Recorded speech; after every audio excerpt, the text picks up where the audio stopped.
Our distinguished guest today is a colleague from Brazil who is currently working in Germany. He is a legal theorist and a sociologist and a philosopher of language. So let me just briefly introduce him before I give the word to him. So João Bachur obtained a degree in law from the University of Sao Paulo in 2001, where he also obtained his master's degree in 2004 and his PhD in 2009 in political science. He was a visiting scholar at the Free University of Berlin from 2011 to 2013 with a postdoctoral scholarship from the Humboldt Foundation, and he has been at the Max Planck Institute for the History and Theory of Law in Frankfurt, at the newly founded Department for Interdisciplinary Legal Theory. So he is there for 2 years until December this year. He is currently a professor of law and public policy and coordinator of the master's and doctoral programs in constitutional law at the Institute of Teaching, Development and Research in Brasilia. And he is also a lawyer working in public and regulatory law. He has also been active in Brazilian politics. He was chief of staff to the Brazilian Minister of Education, director of regulatory policy at the Secretariat for Regulation and Supervision of Higher Education of the Ministry of Education, and deputy head of the social nucleus of the subdivision for the analysis and monitoring of government policies at the Civil House of the Presidency of the Republic. All of this was, of course, during the time of the Workers' Party government, so before 2018. He has academic experience and publications in the areas of law, political science, sociology, and philosophy of language, and he is also an associate at the Brazil-Europe Integration Forum. Among his most important works are Schrift und Gesellschaft, die Kraft der Inskriptionen in der Produktion des Sozialen, Writing and Society, the Power of Inscriptions in the Production of the Social, 2017, Kapitalismus und funktionale Differenzierung, eine kritische Rekonstruktion, Capitalism and Functional Differentiation, a Critical Reconstruction, 2013, and As Portas do Labirinto para uma recepção crítica da teoria social de Niklas Luhmann, At the Gates of the Labyrinth, Towards a Critical Reception of Niklas Luhmann's Social Theory, 2010. And in his lecture today, he is going to present on the nature of social normativity from a perspective that is both legal theoretical and social theoretical at the same time, which is very much in line with what we are trying to do here at the Institute in our group for social engagement studies and in our laboratories. So I wouldn't want to take any more time. João, please. Thank you very much, Milan, for the introduction. I'm really glad to be here. It's really nice to meet you. I'm really flattered to be at the Institute for Philosophy and Social Theory of the University of Belgrade. I thank very much the dear Peter for the invitation, for having me here, and I'm be glad to discuss the research with you. So I will start with just some background. I'm going to read the presentation, but just to let you know how I'm trying to combine legal theory with sociology and philosophy. I'm writing against this assumption in legal theory that law must found itself, like it was encapsulated in itself, like it's already normative from the beginning. And then everybody starts asking what is the essence or the origin and the nature of the legal system, and then it becomes increasingly metaphysical. And I think that renewal needs to combine inputs from sociology, philosophy, and politics, and everything. And the first step to challenge this assumption is to challenge the concept of a given normativity that's from the beginning already legal normativity. So that is what I want to to read to you today, and I'll be glad to discuss the points, and just so that you can have a glimpse of what what I'm developing is that you have at least 3 modes of normativity. You have the practical reason, you have the normativity of meaning and of sociology, and there's no reason to adopt just one of them. That's a reductionism that legal theory does, and that I'm trying to challenge. And for that, I want to resort to Wittgenstein, and in the research also with to Bruno Latour and Jacques Derrida. And so the structure of the talk would be the problem of normativity, and then instead of binary opposition of facts and normative orders, I want to see a spectrum, a continuum of normativity, and detach a concept that is the implicit normativity, derived from language philosophy. And then just a few hints on the problem of normativity in the digital age. But that's not the core of the research. So I will follow this structure. So starting with the problem of normativity, the philosopher David Lewis opens his classic book Convention, stating that it's the profession of philosophers to question platitudes that others accept without thinking twice. And he says that philosophy is a dangerous profession because usually the platitude wins. The philosopher loses from the platitude. And nonetheless, it is important because, after all, philosophers can make people think twice on something that they were not even ready to think about it. So the platitude I'm challenging is the assumption that normativity has nothing to do with habits and practice. It's a separate realm, a separate sphere, and that it would require a previous norm, explicit norm, to take place. So that is the set of like the common sense, the theoretical common sense, which are trying to contest. I just quote an excerpt from Hart, a philosopher from Oxford. He says, my main objection to this reduction of propositions of law, which suppresses their normative aspect, is that it fails to mark and explain the crucial distinction that there is between mere regularities of human behavior and rule-governed behavior.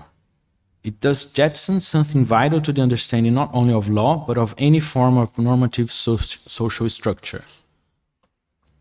So in my lecture here, I won't stress much the legal aspects of it. I'm just stressing the social and philosophical aspects of normativity. But the common sense is the same for both. Everybody takes for granted that we have 2 completely separate worlds, the world of facts and the world of norms, and we cannot establish a connection between these two words. Like they need to be completely severed one from the other.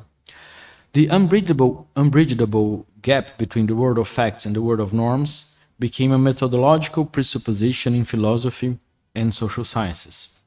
And I don't dispute that we can indeed make a distinction between facts and norms. Of course we can. But there is also a distinction between this difference and a radical methodological dichotomy. And I quote here philosopher Hilary Putnam, ordinary distinctions have ranges of application, and we are not surprised if they do not always apply.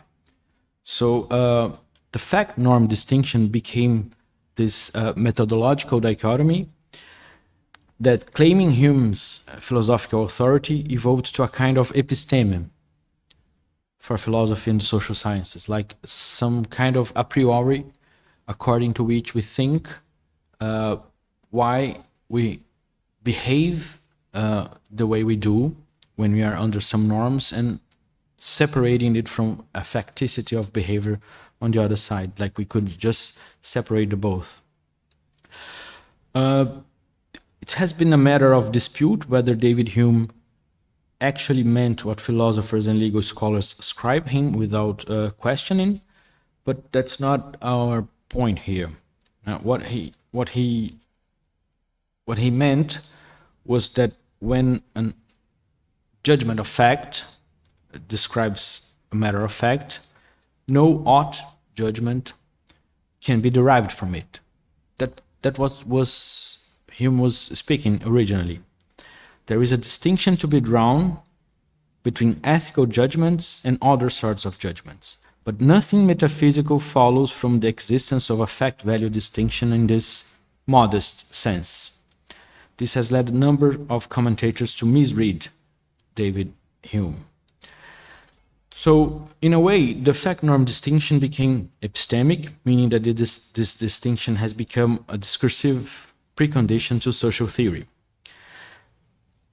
This is especially clear in the case of legal theory, and the following figure illustrates how this distinction should provide a clean legal system that founds itself. And this system needs to rely on a minimum of social efficacy and remaining isolated from society. So in the figure we see that we have this binary partition of the world, the facts on the one side, the normative reality on the other, and we have this approximation of law and morals. When you derive all normativity from a moral sense of duty, ought judgment. But we should not take this bipartition at its face value. We must recognize that there must be a connection between law as a social fact, because it is produced by politics, by contingent decisions, and law as a normative order. Politicians, judges, and courts do indeed produce law, and law depends constitutively on generalized compliance. So law cannot be genuinely and originally normative. It needs to have a factual basis. On the other hand, if law must be genuinely and originally normative, it will share the common ground of practical reason with morality. So to separate from morality, law must rely on its social character, habitual compliance, and contingent decision-making. To be completely isolated from factual world, the law must validate itself, just like morals. When we're thinking of modern democracies and modern rational law, according to Max Weber, we need to keep in mind that there was this separation from law, morals, and religion, from, like Reinhard Koselleck describes in his famous work, Critic and Crisis. And once moral, politics, and law as well are isolated from morality and religion, it needs to find a self-validation. And that's the problem, because you need to ground this normative order in itself. And you cannot do it without separating in an artificial way from the facts. But you can have it both ways. You cannot have it completely severed from society and completely autonomous without going back to morality. So it has this kind of dilemma. If it's going to be completely severed from society, it needs to be close to morality. But if it's close to morality, then it's not self-grounded anymore. And to be self-grounded, need to rely on facts and on the decisions and the concrete decisions that produce law and legal institutions. So I quote here Sylvie Delacroix, professor in Birmingham, and she says, one of the key challenges for legal theory is to account for law's normative dimension as a social artifact, meaning as produced by human beings. Whence does law draw its power to bind us? I mean, so my research is kind of reversal of Niklas Luhmann. Niklas Luhmann says that only the legal system produces law, law produces itself, and the way I see it, it's just the other way around. The society ascribes legitimacy and validity to legal decisions, to legal institutions. It's not that the system grounds in itself by itself, but society does the job for the system. And we could extend this view to economy, to politics, the austerity discourse. It's held by universities, by think tanks, by governments, for instance, just to make an exercise on the side of economic theory. So I'll try an alternative explanation for legal normativity and normativity in general, inspired by the rule-following issue around Wittgenstein's philosophical investigations. So I will try to demonstrate that there isn't solely one mode of normativity, as I previously tried to show you. And the problem is to assume that there is this only one normative regime, namely the one that we absorbed from moral philosophy and practical reason. So section 2, I'm finishing the section 1 of the speech. Section 2 advances the hypothesis that normativity in general, not only legal normativity, is better understood as this continuum, not in a dichotomic relation to facts. This spectrum, thank you. This spectrum of normativity is structured by a matrix that connects normativity regimes with different kinds of rules. And rule following is something that we do not only in legal systems, but in our whole life. Our daily life is built and structured by rule following. So the way I see it, there's a historical connection between different meanings for the concept of rule and 3 different normativity regimes: algorithms, models, and standards. Algorithms as the first types of rules, model and standards as the second, and explicit laws and norms as the third. Each one of these modes of rule correspond to a regime of normativity, what we could call raw normativity, implicit normativity, and explicit normativity. I would like to show that the so-called implicit normativity, derived from Wittgenstein, offers the best approach to explain the normativity of social behavior.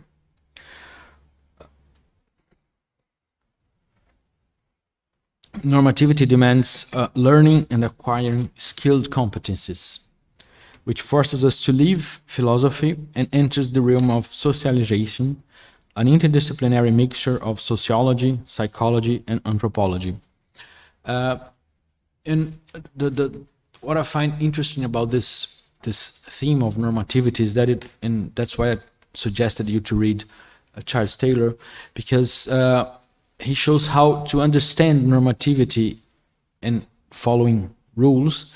You need to grasp socialization. You need to understand the social practice in which you are embedded, to understand what is the game that you are playing and how to behave accordingly. So in a way, you need to move from, we are moving here from legal theory to philosophy, and then to anthropology and psychology and sociology. Section 3 will make this methodological shift with the help of Norbert Elias and Bruno Latour.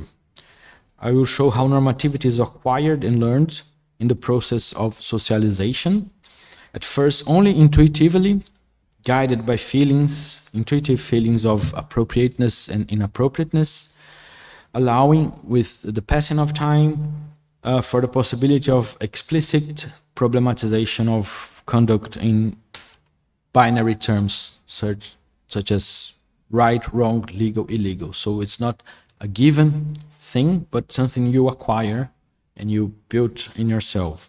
So in a way, I'm really curious to read the new book from Peter in the institutions. But in a way, the hypothesis is that part of the institutions are within ourselves. We inculcated it in ourselves, and that's why institutions work. That's how law works.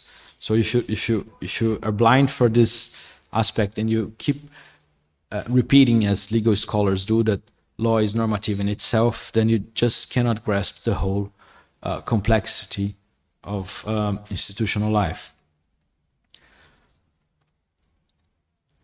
So, moving to the second session of the paper, I would like to test the idea of a normativity spectrum, connecting with a matrix of rules. So I begin with the question, what does it mean to say that law and morality are normative realms? How is it different from other normative orders? Why and how do they bind us in a specific manner? The discussion on normativity gravitates around the fact-value is-ought dichotomy. If we remain trapped inside this dichotomy, we must decide if normativity should be placed on the value side or on the fact side. We must decide if it is a given ought or plain facticity. As an example for plain facticity, I should call Nicholas Luhmann, which says that norms are facts, regularities, and on the value side we could place Habermas or Christoph Möller's and others. For this reason, it may be safer to reject the fact-value dichotomy in favor of a naturalist account, rejecting the ontological, unbridgeable gap between is and ought, or between facts and norms. Of course, if we do so, we will claim that normativity has its source in non-normative realms, in facts, including daily practice and habits, and that is exactly the idea. One way to define this naturalist approach can be found in recent research on 4E cognition. This 4E cognition is a research line derived from cognitive science and psychology, and it's an interdisciplinary research area merging pragmatism, philosophy of mind, phenomenology, and cognitive science to understand cognition as the result of a radically embedded, embodied, extended, and inactive process. For this reason, 4E, 4 words with we, beginning with E: embedded, embodied, extended, and inactive. So they're breaking, this line of research is breaking with the old idea of a disengaged self, of disengaged rational mind, disengaged subject that we tend to associate with the canonic figure of Descartes, which is not completely fair to Descartes, but this rational consciousness that can apart sever itself from the world and contemplate it and make sense of the world without being embedded in it, or being part of it, and without carrying the world in itself. 17th century rationalism elaborated what we can call this discontinuity thesis, the separation thesis, or in the old terms, the cleavage between reason and nature, as they were completely separate worlds. And the only certainty that the mind can have of anything relies on its rational self-reflection, like the cogito from Descartes. I think, then I know I exist. That's the only self-assurance from the mind, is the self-reflection. 4E cognition theories reject this discontinuity thesis in favor of a life and mind continuity, this overlapping of word and subject, word and mind, society and mind, institutions and the self. And according to this approach, there can be no arbitrary disruptions between nature, mind, and, why not, morality. That's why cognition is better understood as an embodied process, for the body cannot be deemed irrelevant for it. cognition is also an extended process, for it's embedded in society, nature, culture, and any other extra-bodily instances. And it's also enacted once it cannot be reduced to the passive assimilation of the outside world, but depends on some level of agency. So, for instance, when you're hearing me here talking, we're just not passively contemplating the world outside your eyes, but we are trying to make sense from what I'm talking and trying to follow and trying to see if it really makes sense, if it matches some assumptions that you had already, or if it's completely wrong. And so we have this continuity presupposition, and this presupposition excludes the possibility of an outside force that appears in a deus ex machina way, falling from the sky to give us the normative world. So, taking this premise seriously, normativity should derive from facts, from society, given that there is no chance to postulate a great divide between normativity and non-normative fields. Normativity should be rooted in practices and habits. But how is that possible? That's the transformation I will try to analyze with Wittgenstein. How can we, from mere facts, derive a sense of normativity, of imposition, of obligation to behave accordingly? Moral philosophy and jurisprudence have traditionally chosen a reductive account of normativity within the fact-value dichotomy. Joseph Raz, for instance, philosopher in Oxford, states that the key concept for explaining norms is reason for action.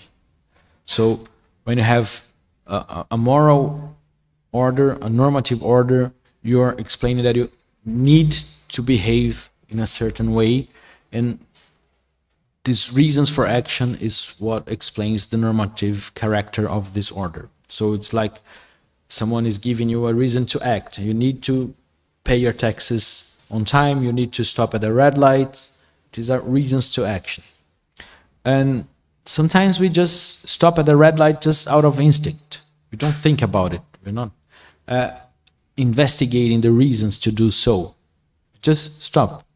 Living in Germany, it's really nice to observe how they stop at the red lights at 8 o'clock a.m.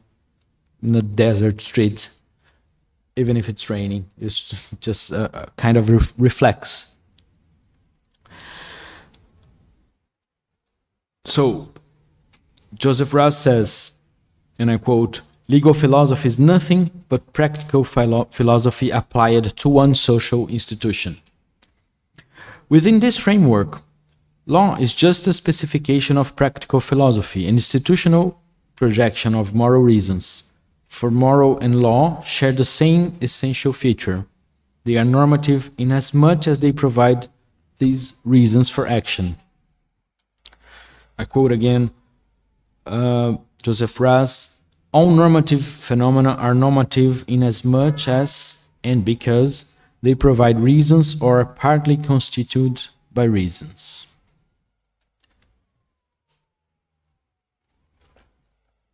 Traditionally, the only kind of self-validation that the disengaged reason can provide is the one that isolates itself from the world. And I want to make the point that accessing and evaluating reasons is by far not the only or exclusive way to act. Usually, we follow rules, and law in general, in a semi-intuitive way, doing what comes naturally. To quote a famous expression of Stanley Fish, which made a really interesting deconstruction of legal theory based on Derrida. And that's why when Wittgenstein is talking about following rules, he says, when we follow rules, we follow them blindly. That's a famous sentence from the philosophical investigation that is constantly misinterpreted, like we're just robots. That's not what he's saying. He's saying that we are embedded in practice, and then we understand the context and the situation, and without noticing, we are following some rules. We're doing what comes naturally, which is a good expression of this intuitive account of social behavior. When we stop our car at a red light, we are not necessarily weighing the chances of being stopped by the police and fined. When we pay our taxes on time, we are not always calculating whether it's worth trying to evade taxes. When we sign a contract with the gym, the clauses are relatively indifferent in their details because we know intuitively how the relationship between a client and a gym works. When we click I agree to the use of cookies in a website, I'm not really agreeing with being tracked online. I'm just doing what it takes to use the internet. Not any normative feature of behavior presupposes the evaluation of reasons for action. Normativity in general does not need that we presuppose a previously given norm from which a command emanates and pervades the reasoning subject while she thinks and evaluates available courses of action as well as the corresponding risks and consequences. That's not what we do in the real life. We need to undo this strict association between norm as a previous explicit rule and normativity. So that's a fresh start to discuss normativity and association with rules. So if we give up this fact-value dichotomy, we cannot think of normativity in a binary relation to facts anymore. We have to really give up this bipartition of the word in the facts side and the normative side. You have to give up this idea. And if we replace by a continuum, of course, we'll give up the possibility of a clear-cut distinction within the normativity realm. And then I quote Wittgenstein again, but for the first time. But isn't the blurred sometimes exactly what we need? It's a rhetorical question, and what his meaning by this question is that sometimes if you force arbitrary distinctions, you're just creating ideal entities. And if you don't force these distinctions, you have a clearer grasp of the phenomena you're trying to analyze. So giving up sharp artificial distinctions may help us achieve a clearer look at the phenomenon we're trying to observe. The philosophy of practical reasoning had always presupposed a rational chain linking norm, reasons, action. I suggest we move to a continuum of normativity regimes in which practical reasoning is nothing but an extreme case. On the other extreme point, we find automatism and reflexes, mere reactions to get along with daily affordances. The extremes may explain some of our reactions, like when we stop at a red light or when we reflect if we should buy a house. If you buy a house, you're actually stopping your life, taking some time to think about it, you're reasoning on grounds of reasons and consequences and risks. But if you stop at a red light, you're not doing this complex mental process. You're just stopping at a red light. The middle is occupied by habits, clusters of repeated patterned behavior, including unconscious, pre-reflective, and goal-driven ones. Habits lie at the heart of the normativity spectrum, and they can evolve to extremes, solidify into automatic reflexes, or detach from context into practical reasoning. So it is not a progression, an evolution from automatism to practical reason. It's not a hierarchy. It's a continuum that starts from the center. It has a radial logic. It begins at the center and can move towards both ends of the spectrum. So you can analyze behavior according to this continuum, trying to position if acting out of habit, or if you're just reacting in an automatic way, or if you're reasoning. And each of these points corresponds to one type of rule. So there is no sense to say that habits are completely rule-free. They're not. They are also ruled. But then even automatism does follow some rules. But they are rule-driven in completely different senses. In a very interesting book called Rules, A Short History of What We Live By, Lorraine Daston offers an erudite history of nothing less than rules. She identified three kinds of rules: tools of measurement and calculation. We have now this hype word for it, which is algorithms. We have a second type of rules, which are models and paradigms. And we have regulations, which is law and norm in the canonical sense. Albeit the first and the later are well known, she discloses the lost history of rules as standards, the most ancient type of rules. She goes back to the ancient Greek word for the giant cane plant, which is called canon, derived from the Semitic word kane, that became regula in ancient Latin, that was used as a pattern for all kinds of construction works, a standard measure for buildings. This kind of rule pervaded almost all realms of human skilled tasks: arts, science, different handicrafts.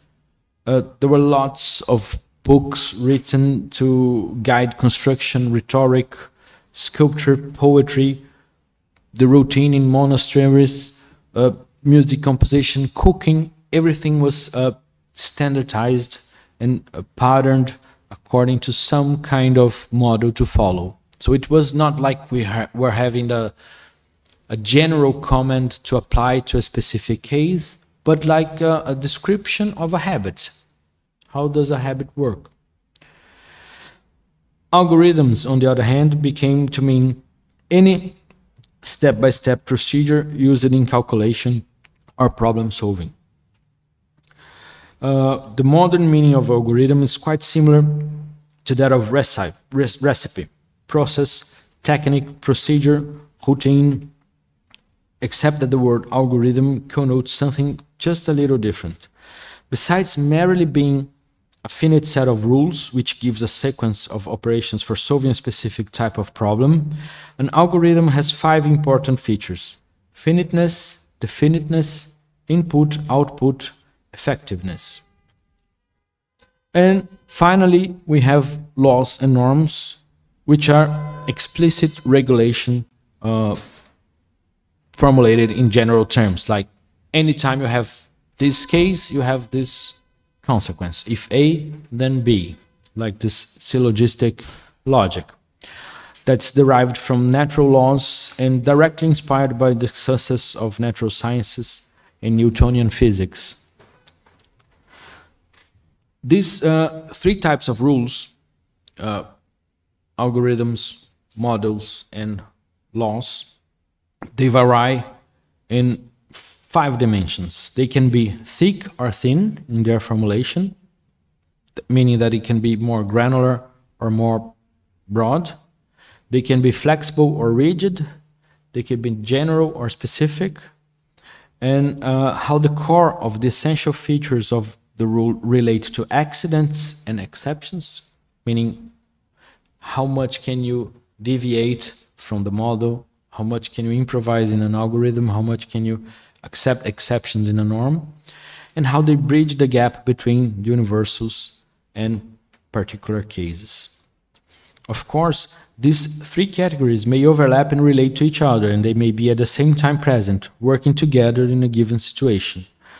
I don't mean to immobilize them in a standard, in a given place. They may be overlapping each other. But the point is that if you connect each kind of rule to this normative regimes, then you have a more complex image. Then you have then you can sophisticate a little bit our continuum of normativity. You have the automatic reflexes, and they are tied or connected to one kind of rules, that is this breaking a problem into step-by-step procedures, which are algorithms. And you have the habits and following models, and you have this practical reason on the other extreme. So you could you could identify a different mode of normativity for each of these centers. We could say that when you have algorithms, you're speaking of a raw normativity, something that you need to do to solve a problem. When you're talking about habits, you have this implicit normativity, and when you're reasoning in a practical, in the manner of the practical philosophy, you have this explicit normativity. So this is the continuum of normativity connected with the matrix of rules that I'm trying to develop.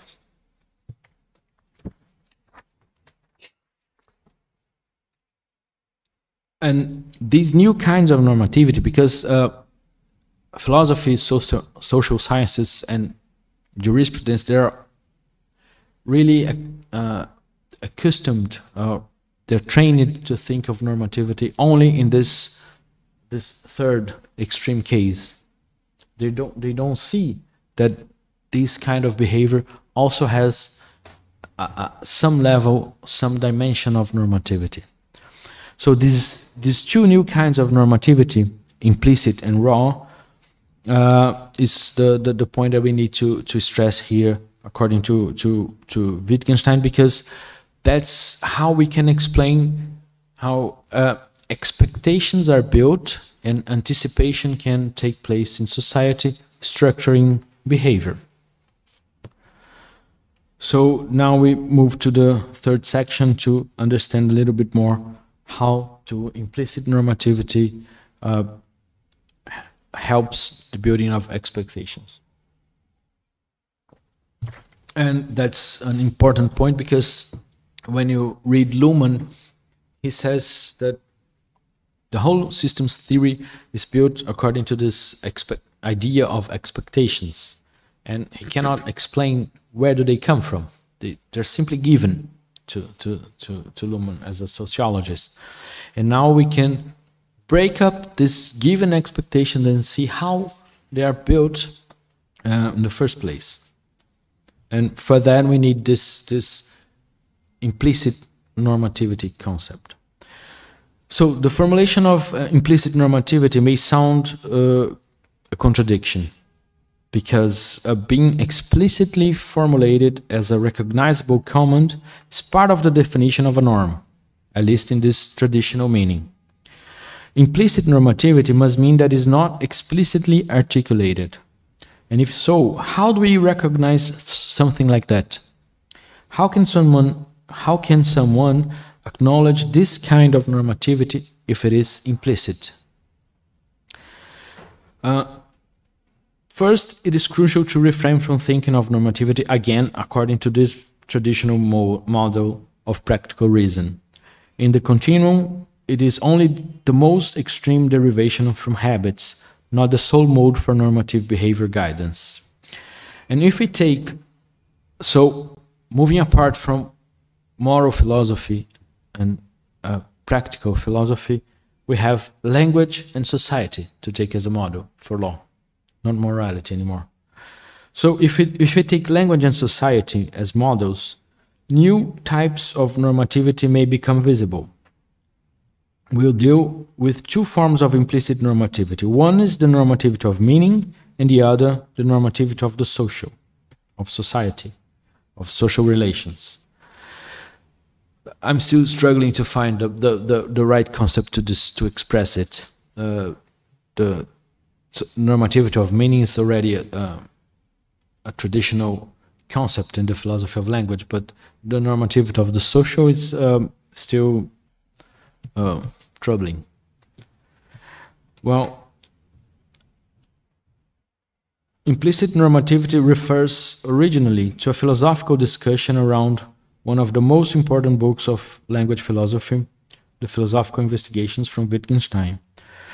Published a little after his death, this text is intensively debated until today, for it's placed in a tense relationship, to say the least, with the first Wittgenstein, the Wittgenstein from the Tratados Lógico-Filosóficos, while the late Wittgenstein connects with the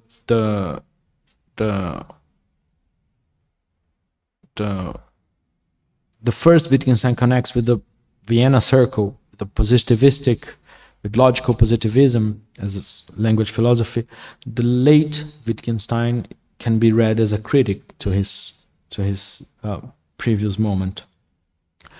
And the problem when following a rule, the argument that Wittgenstein makes is that you can never answer the problem of following a rule without posing back the classic philosophical problem of the infinite regress. Because if you have a rule, then you need to have a rule to tell you how to interpret the first rule, but then you need to have a third rule to explain you, to guide you how to interpret the second rule, but then you need a fourth rule to say you how to read the third rule, and then you need a fifth rule, and so on.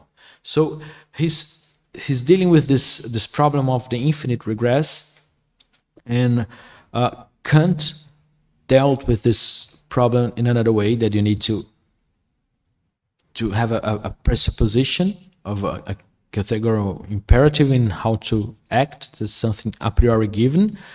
But Wittgenstein says that the praxis and the social practice should explain and should prevent going back to this infinite regress.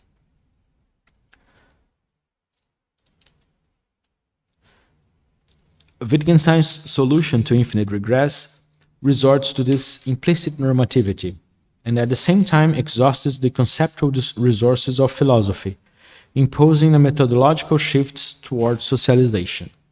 And so it becomes visible how expectations and anticipation can be learned and acquired. And something that caught my attention to this point was that while reading Wittgenstein, it caught my attention how many times he mentioned and used examples, and completely made up examples, and most of the time it has to do with the child.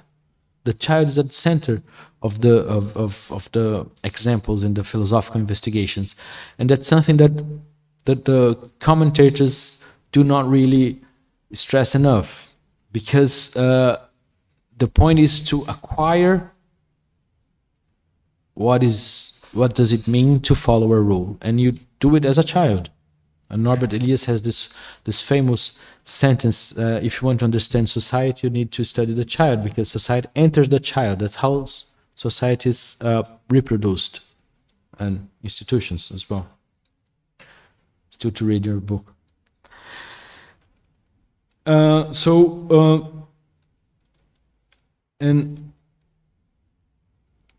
the methodological shift deals with this difference of method between philosophy and social sciences, because philosophers, they're trying to reach conceptual clarity. They work making clear distinctions and separating processes, and that's not possible anymore once you take Wittgenstein seriously enough. You have to give up this clear boundaries and see it as a process. So, three key issues I need to briefly address when we discuss Wittgenstein. The matter of family resemblances, the notion of language games, and to close, a few closing remarks on following a rule. So, Wittgenstein has the problem of almost every classic author. He's very much quoted and not much read intensively. So if we pay close attention to what he's writing, we would see that the language games as developed by Wittgenstein, was a kind of concept to express the impossible distinction between the linguistic and the non-linguistic. Just the opposite that John Austin, in How to Do Things with Words, was doing. He was saying that they have this sentence in a context that could be happy or unhappy, and that you could have an exhaustive dictionary, a catalog, an index of illocutionary verbs. So you could make like a catalog of almost every possible illocutionary force of language. And Wittgenstein is saying, no, you cannot have a definite catalog of verbs. Language games, they are infinite, and they evolve, and they change, and they transform, and because they are embedded in a form of life. So you can never detach a language game from a form of life. So giving a lecture can be seen as a language speech because it has some presuppositions that we here commonly share. Everybody has some kind of expectations, of reciprocal expectations, and we can anticipate a little bit the behavior of each other here in this table once we all recognize that it is, okay, a lecture from a guest in a philosophy institute.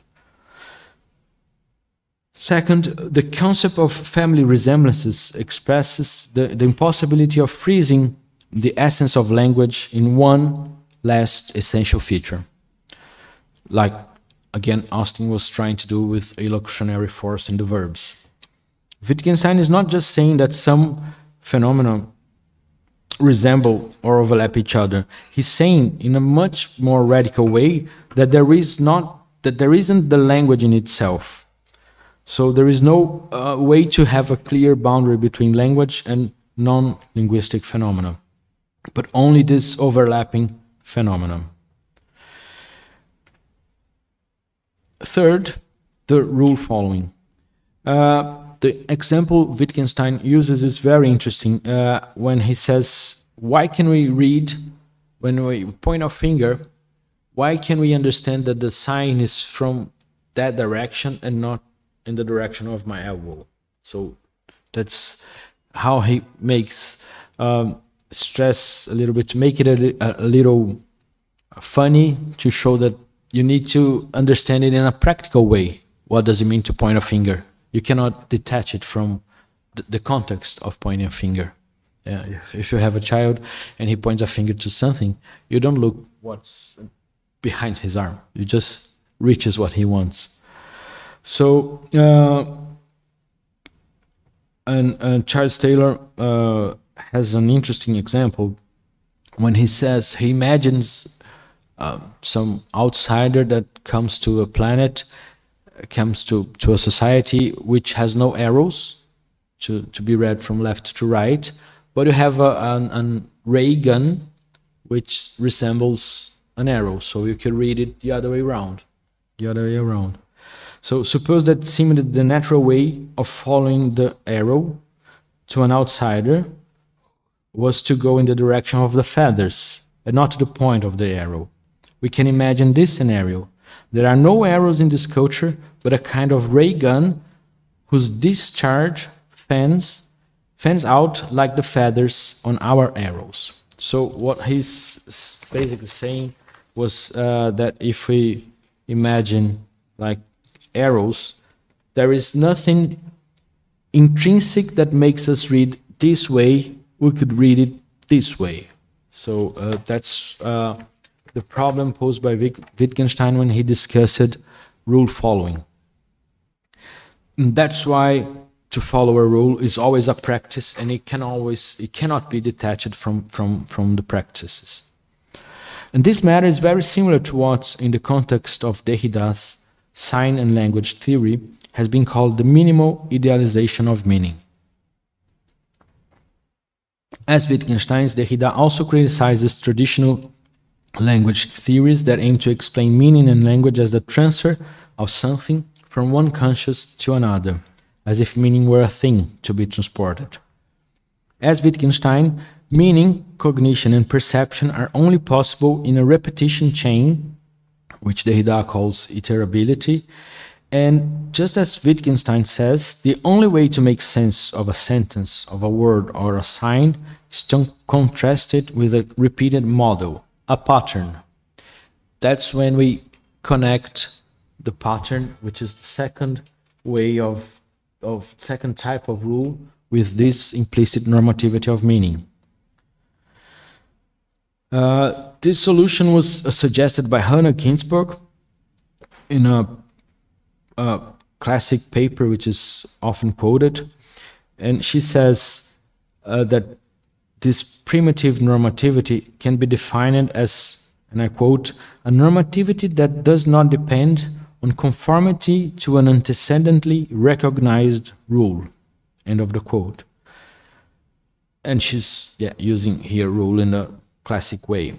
So implicit normativity expresses the normativity of meaning and social practices that enable us to adjust our behavior to expectations. The problem here is to find a middle ground between the collective and the individual aspect, since taking part in a social practice requires both adjustment to collective requirements as well as some level of agency. How does this happen?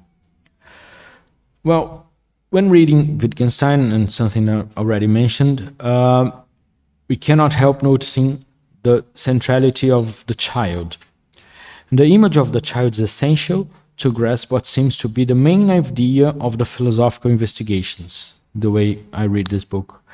If following a rule is a practice, that is to say, something embedded in life form, to follow a rule requires us to learn to master life contexts. And that is something that we can only learn with socialization. And I quote Peter Winch, the idea of a social science and its relation to philosophy. But whereas a dog acquisition of a habit does not involve it in any understanding of what is meant by doing the same thing on the same kind of occasion, this is precisely what a human being has to understand before he can be said to have acquired a rule. And that's the key expression, to acquire a rule, because the old practical reason model simply presupposes that rules are something exterior, that the subject is simply contemplating and evaluating and deciding in a completely free manner, and not something that is acquired and inculcated in the way the subject behaves. So at this point, we may proceed to the methodological shift we mentioned earlier and move from philosophy to the social sciences, to sociology, anthropology, and psychology. For it is socialization that explains how we, 1, incorporate implicit standards and behavior patterns, 2, build expectations, and 3, handle these patterns in a specific situation, reading the context and getting an intuitive feeling of the balance between duties, obligations, desires, frame of action, available courses of action, and expectations. So here we need to unpack the internalization process and see how we build and learn to read context and expectations. Following Charles Taylor, once we situate our understanding in the practice itself, we see how much of this understanding flows in a largely inarticulate way. I'm quoting now Charles Taylor to follow a rule. Rather than representations being the primary locus of understanding, representations as these rational images that the detached rationality can do. So rather than these intellectual rational representations being the primary locus of understanding, they are only islands in the sea of our unformulated practical grasp on the world. This understanding is not, or only imperfectly, captured in our representations. It is carried in patterns of appropriate action, which conform to a sense of what is fitting and right. Agents with this kind of understanding recognize when they or others have put a foot wrong. End of quote. So here we exit philosophy, strictly speaking, and move to social sciences, for philosophy is concerned with eliminating linguistic confusions, which means striving for clear boundaries between concepts, routine and rule, habits and agency, and so on. But we're dealing precisely with an inarticulate phenomenon whose key feature is not to have such clear boundaries. At this point, Charles Taylor moves to Bourdieu's notion of habitus. And, well, as well known, Bourdieu is very famous with the development of habitus, but he's not the only one that used this concept. And with the progression of Bourdieu's work, it became more and more connected to a kind of a deterministic assumption of the conditions of existence, which I think that kind of suffocates what is reached in the concept of habitus. At the end, Bourdieu was defining habitus in a close connection with the conditions of existence. And if you know what this means in a presupposition of economic determinations, then it kind of loses its potential. That's why I think the best way, or a more productive way, is to go back to Norbert Elias and Marcel Mauss and Bruno Latour, and how they offer new perspectives on this concept of habitus. Marcel Mauss, for instance, has this extremely interesting text called Body Techniques, when he describes how seeing the way girls walked around, they were imitating the way the movie stars walked. So you kind of assimilate a pattern of behavior which is not clearly rational, not clearly unconscious, but it's something in between. And the new social media makes this point very, very strong, because now, before TikTok and this stuff, nobody was dancing in front of the cell phone and filming itself, and now everybody's kind of making it really visible. And Latour builds on Marcel Mauss' concept of habitus and suggests a tech-inspired terminology. And I think this terminology can be really insightful. According to Latour, he says that these habitus, they are plugins. Plugins are a kind of software that we have in ourselves thanks to socialization, and that helps us make sense of situations almost as an app for reading and make sense of affordances. So when you are confronted with a situation, you activate your own app to read the situation and to act accordingly. Plugins are skilled competencies that you activate in specific circumstances to render the context readable and to orient yourself. That's why it's connected to this extended view on cognition and embedded view on cognition. And I quote Bruno Latour, Reassembling the Social. The crucial point is that you are sustaining this mental and cognitive competence as long as you subscribe to this equipment. You don't carry it with you. It's not your own property. Cognitive abilities do not reside in you, but are distributed throughout the formatted setting, which is not only made of localizers, but also of many competence-building propositions, of many small intellectual technologies. This propagation is key to the field of distributed cognition. End of quote. This way of observing skilled competencies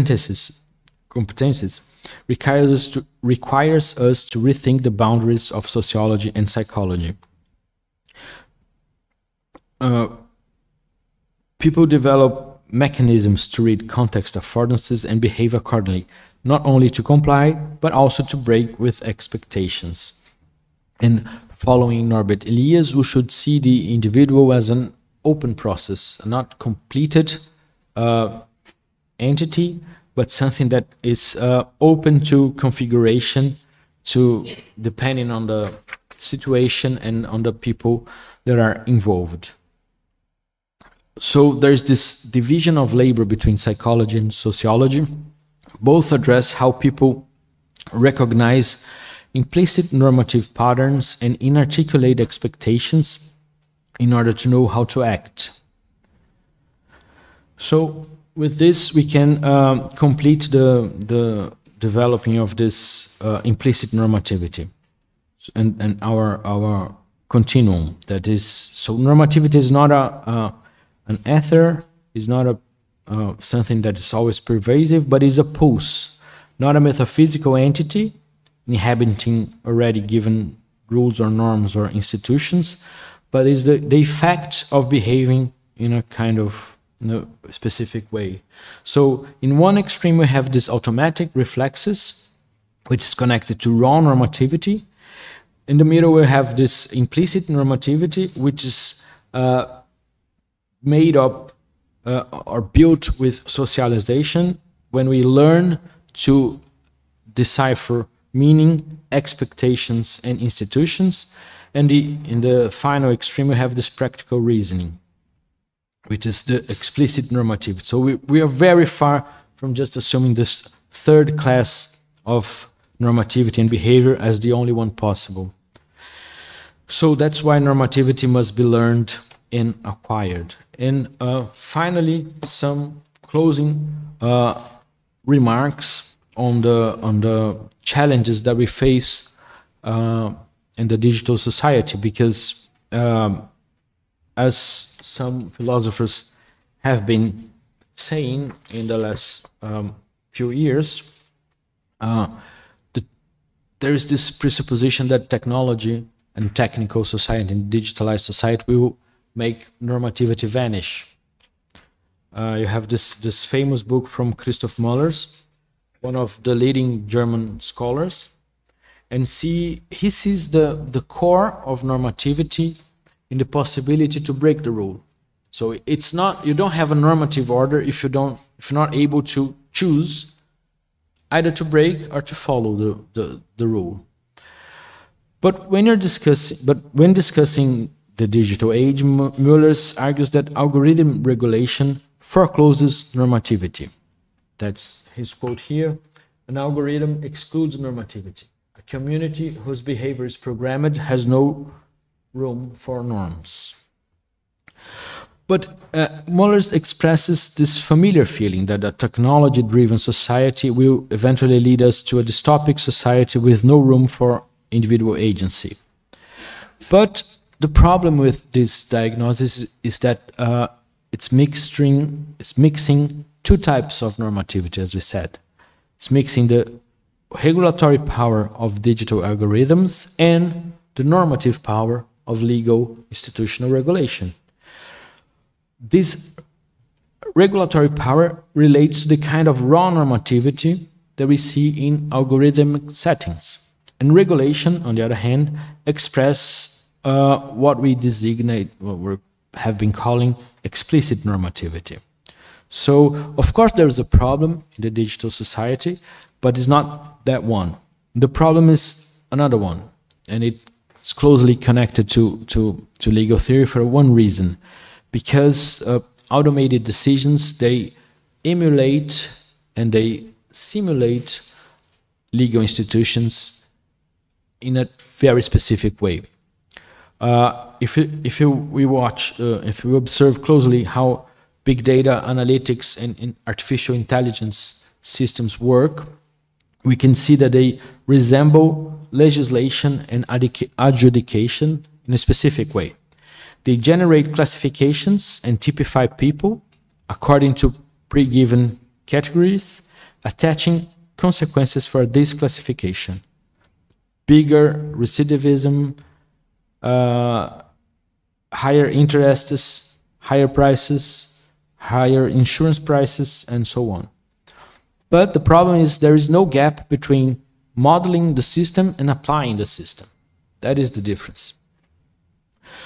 And Second is difference is that the decision takes no time. While institutional decision making depends on a procedure, and the procedure enables all participants to restructure their expectations and adjust expectations to a decision yet unknown, you may win a lawsuit, you may lose it. Let's see who will win the elections by the end of the year. Here, you have to adjust your expectation to this kind of procedure. But this time distinction does not occur when you have this technological decision making. And you don't have, as a third point, this public due process to question. So it's not that normativity is vanishing, but is moving in another set. And you cannot just compare, as Mollers did, simply says that when you have this one, you don't have this one. That's what he's saying. He's saying that when you have algorithms, you don't have normativity. But if you take this continuum as a basis, you see that we can have both. And the problem is how to use our institutions that we develop in the liberal democracies to make the best of this new technological world, seeing how this pervasive algorithm regulation is conditioning our behavior without taking notes of it. And with that, I thank you all for attention, and I'm glad to hear your comments and critical remarks. Thank you very much. Thank you again, Peter, for having me here.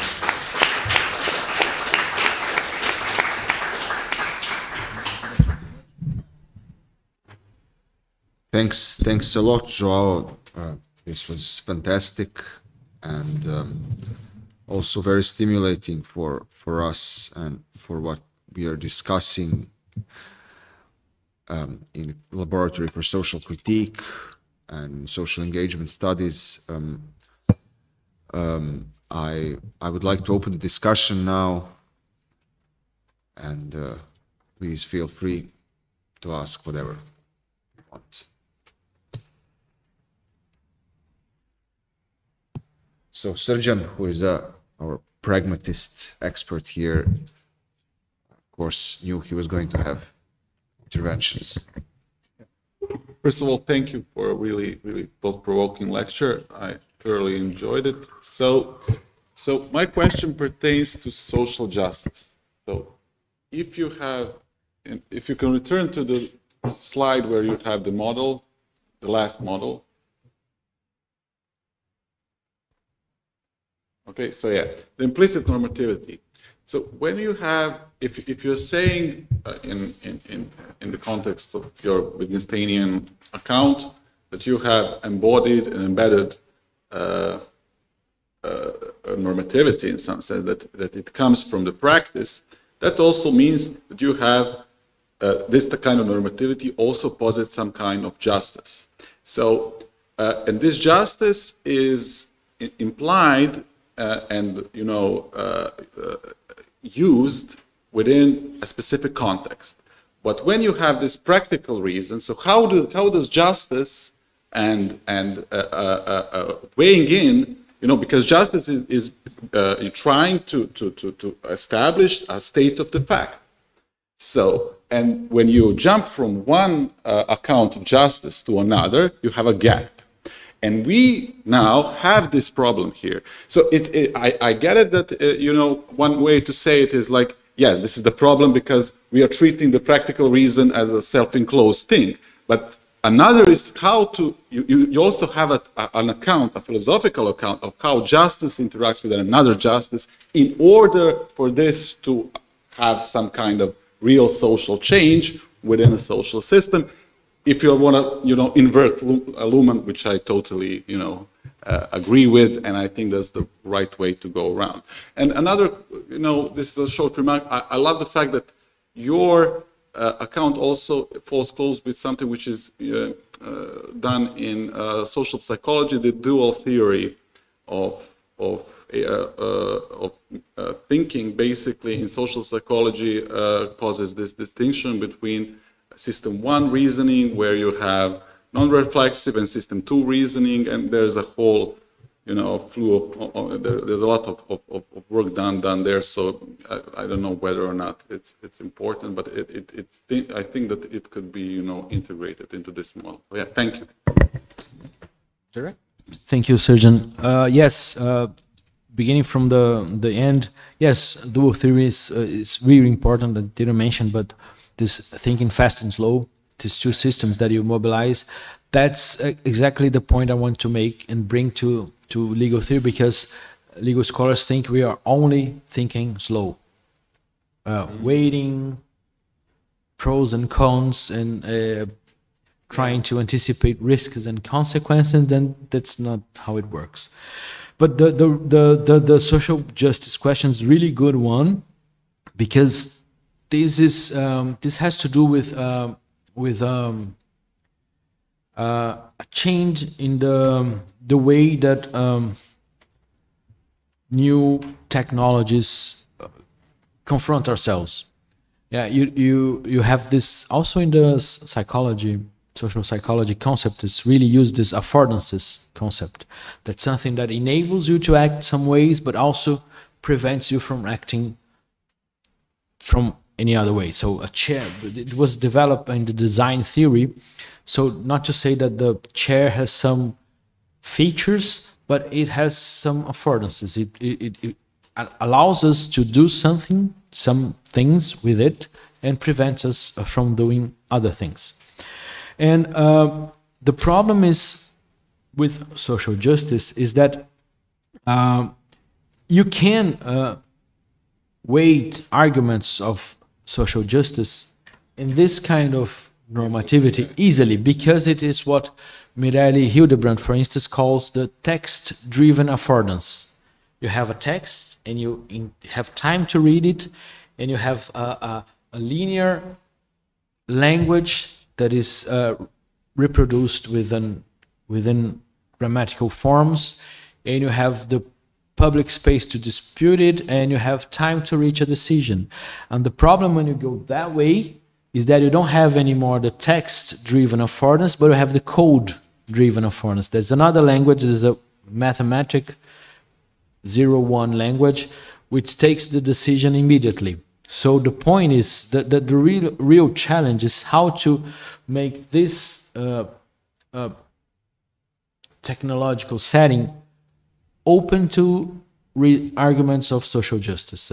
I think this is when discussing new regulation strategies, this is the thing that's being discussed. If you have this, for instance, this new European laws, the Digital Services Act, Digital Markets Act, they're discussing this, how to make these decisions visible and contestable. Because from a sociological perspective, we are dealing with reflexes and habits in a daily basis. But when we're making decisions that can affect the fate of people, then you need to be open to social justice and anti-discriminatory perspectives as well. And that is the flaw, this new perspective. Yes, please. Well, while they're thinking, I could give a brief comment on the question. So I of course completely agree with this whole conception, the continuum, and I would just like to ask you for a little bit of elaboration when it comes to history and what we might call normative progress, and because I know that you have also written on Habermas. What I'm interested in is when you look at this at first sight, it seems as if the logic of normative progress mostly happens over there, right, in the area of reflection and explicit normativity, and then you formulate normative claims to social change, and then you institutionalize these normative claims. But then it seems to me Habermas is actually arguing the opposite with his idea of the linguistification of the sacred. So what he says is basically in the realm of the institutional integration of social action, what we have is always some kind of residuum of the sacred, which means of the particularistic, reflexive, non-questionable norm axioms of our action, which have to be operative for social integration to take place. But then in the realm of everyday linguistic interaction, which happens there and there for the most part, this is where normative innovation actually takes place, because this is where the intrinsic normative logic of language, which is not explicit in this sense, it is more habitual, erodes these sacral foundations of the social order and forces a kind of progressive change, meaning that more and more we have to give explicit reasons for societal norms that are foundational. But then once we do that, we reify them. So it's a kind of dialectic. Once we give these explicit rules, we reify them, and then normative innovation takes place here through these mechanisms. So what would you think of this scheme? Is it correct or... Yeah, I tend to agree with you, Milan, because we could read this scheme with Habermas terminology, like you did. Like you have this Lebenswelt, the word, life word, which would be habits and reflexes. When you don't problematize or question any longer, just use the language the way it is, like it's not problematic. And then you have this communicative action or discourse, according to Habermas, when you set and we isolated some item of linguistic word and turn it into a problem. For instance, when you are discussing, I don't know, affirmative actions in the university in Brazil, then you use the word access, equality in a daily basis. But then when you have this discussion here, then you take it and what does it mean to be to have a more equal, accessible, higher education system, for instance. So I think it makes sense the way you read it with Habermas, and but the problem is that for the way I read Habermas, the problem is that he deals only with this kind of discourse, and his is simply unproblematic, which is not anymore the case. Like if this was not an ethical or pervasive to agency kind of word. So you can have ethical reasoning here, and you need to have social justice also here, even if you don't stop to question every single word all the time, you know.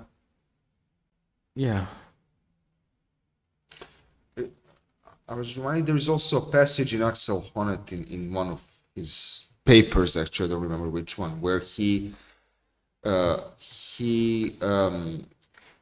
is trying to articulate this idea of the normative surplus of relations of recognition, or the semantic surplus, where he's trying to argue also that actually we, in our socialization, we interiorize a certain given historical normative order, but this is never what guides our actions entirely. So he's also trying to get at Bourdieu's notion of embodied practical reasoning, but he's doing this through this Hegelian language, and he says there's always this kind of surplus that springs from everyday contexts of action.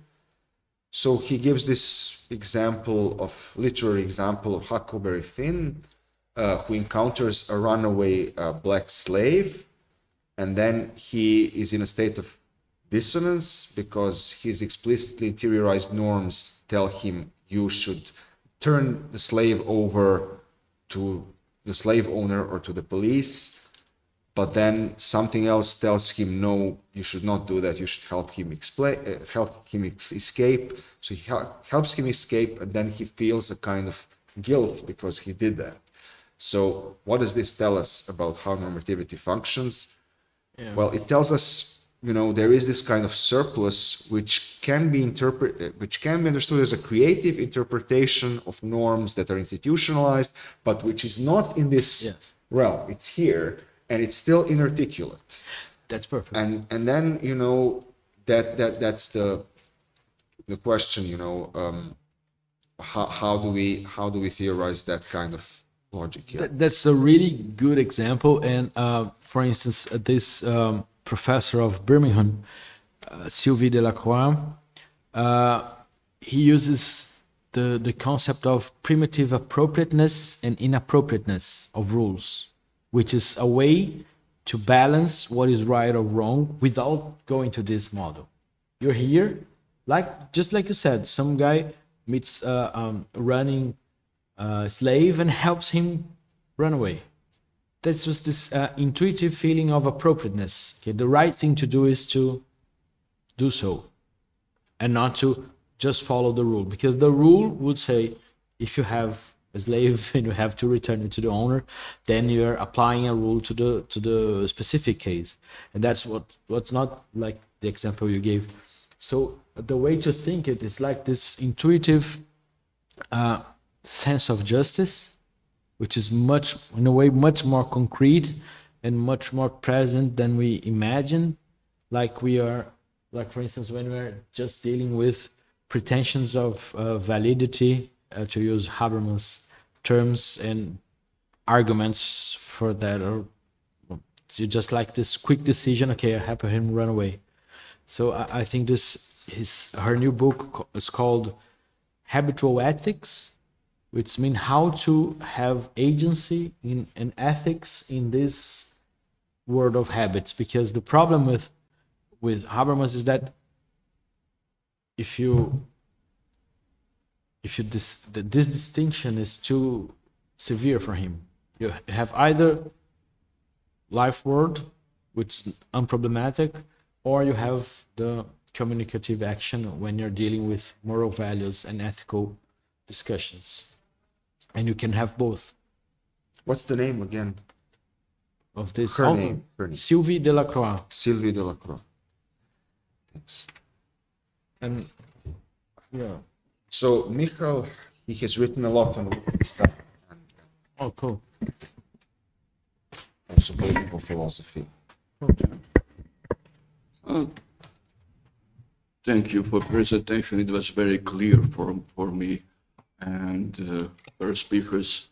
But I have some maybe terminological problem. What does it mean that raw normativity? I'm not sure that if it is proper term, and why that raw is in that, but why normativity is not pseudo-normativity? Because if we are talking about Wittgenstein, you are right, and I think you are right, and that it's when he's talking about following the rules, he's talking about that implicit normativity, and he never mentioned something about which will be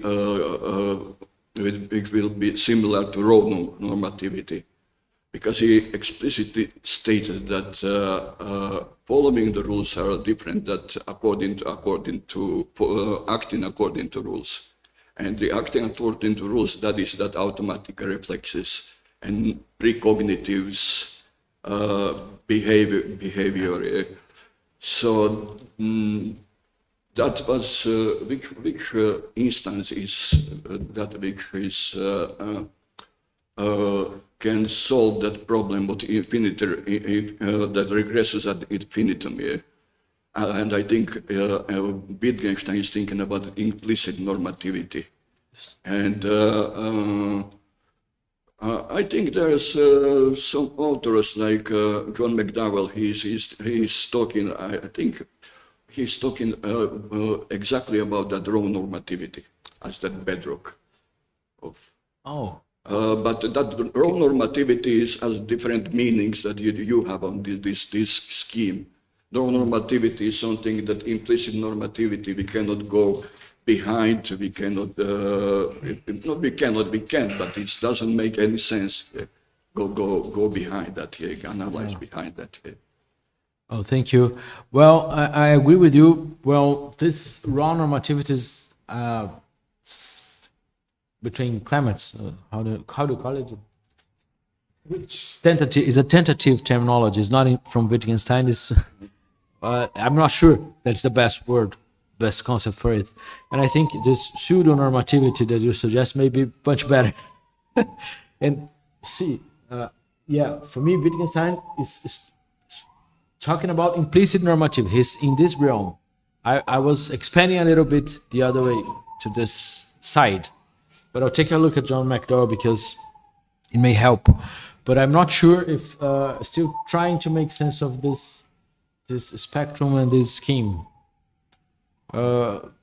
Yeah, this one is pretty clear in Wittgenstein, but the raw normativity is something I'm trying to connect in the because system. I agree that it's something like pseudo normativity. Yeah, it's not maybe that just the term is maybe not very appropriate in this context. You don't. It's something that you need to do in order to get things done. Yeah, you need to use the bridge to cross the river, but that doesn't mean that you agree with the bridge. You need to allow cookies to use the internet, but it's not really something that you are thinking about. So this is pseudo-normativity is a kind of better word. Yeah. Thank you. Olga. For me as well.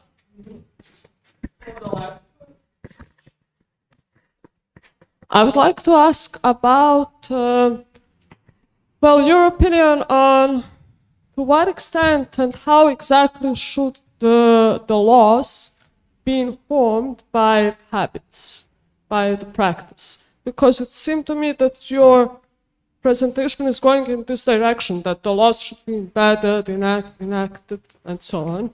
So they should be actually responsive to the way people live, to the lived practices and habits. But on the other hand, we do have this problem Sirjan also mentioned of sometimes these habits are what we want to change with laws. So maybe in some way these if laws are too laws can be too conservative if they only try to preserve and if they want to respond to habits too much. So just your opinion on this problem. Well, great question. Thank you. Yes, I think you have a point. But what I'm trying to make visible with this scheme, it's a kind of a reduction that legal theory does to think that everything on the legal phenomena happens this way. Like you are applying a general rule to a case like you were a judge. See, people are buying and selling stuff, making agreements, buying and selling actions, making contracts every day on a basis of habits, not on a basis of applying general rules to cases.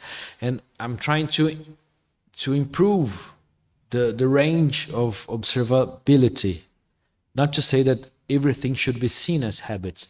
Of course, you still have courts taking decisions on this basis, applying general rules to cases. But from the point of view of building the theory, you cannot take this as the only possible way.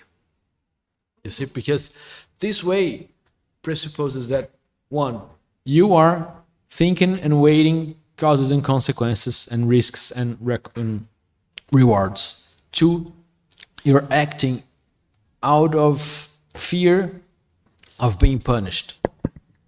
And that is a very problematic assumption, I guess, because most of the time we're just acting out of reflex and habits. So if legal theory cannot account for this way of behavior, it's just like legal scholars are taking the 1% of what happens in the society and extrapolating as if it were the whole.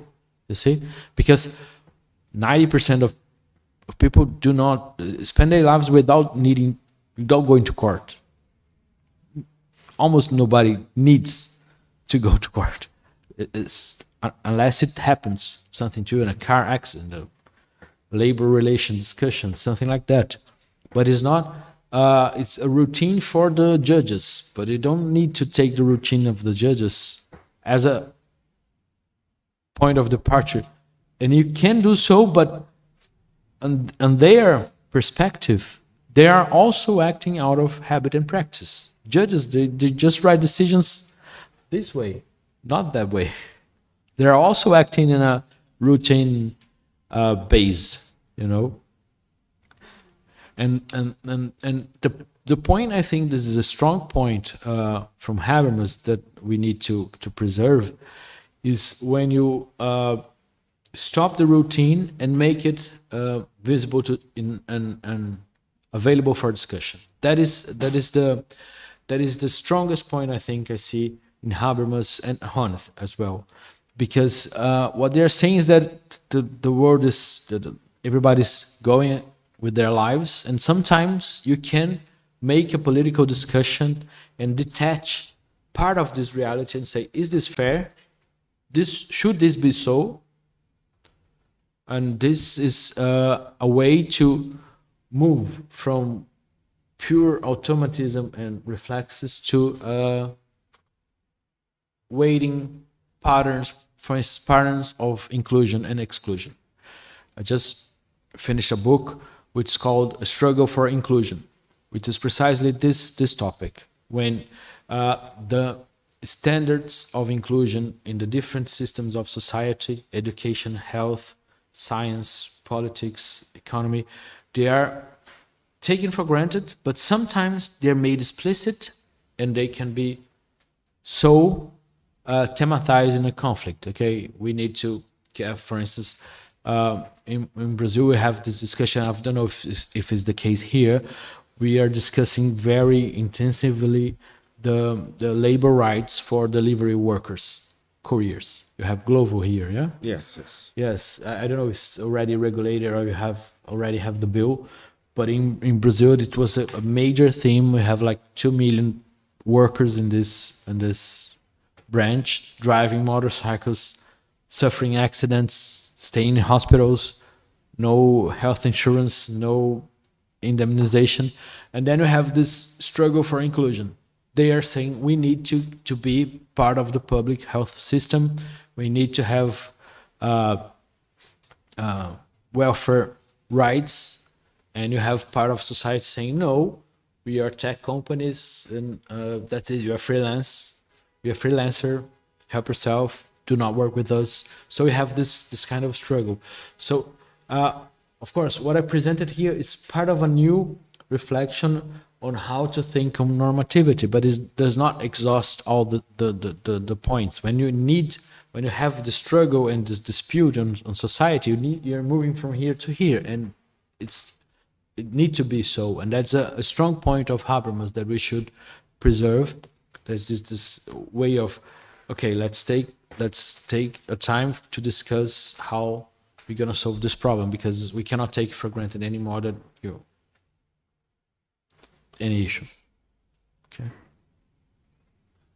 Right. I would just like to address once again this concluding reflection of yours about the digital society and what it does to normativity in general, and what it seems to be doing, in my view, and in light of this observation about the importance of contingency for normative innovation, the importance of everyday action context, throwing new kinds of circumstances onto us, which force us to reflect and then and then change our explicit reasoning on the basis of this kind of reasoning. So, of course, digital society operates according to this logic, but it seems to me that what it is doing, what algorithms are doing in social networks, is they're trying to break up the relationship between this and this, and they're trying to reify that in the interest of capital accumulation. So what they do is they try to erase the aspect of contingency from our action contexts, and they try to constantly, push us in the direction of what is called confirmation bias, right? Push us in the direction of just confirming our already given set of explicit norms. This is what echo chambers are for, and everything else. So would you say that this is a real danger nowadays, that we are less and less in the position of being able to normatively learn through practice on this level, and can we resist that in some way? Can I just... Yeah, he does a little- lot more about digital. No. It's basically, I had this similar question in my mind and similar issue, because when you look, what Marian is saying in a sense is for a lot of time we thought that this side is universal and this side is particular. Yes. So it's context dependent. What we are finding out actually now, that there is a universal language for that raw normativity, and it's mathematically mathematical algorithms. So the stuff is it can be universalized.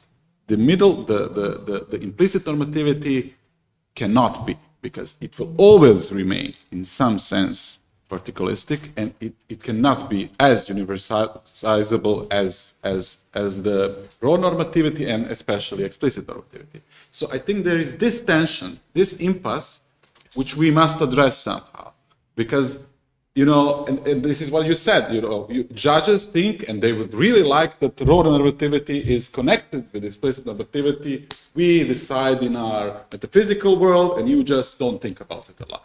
But there is this really, really dangerous, new kind of approach to social agency, which is based upon algorithm,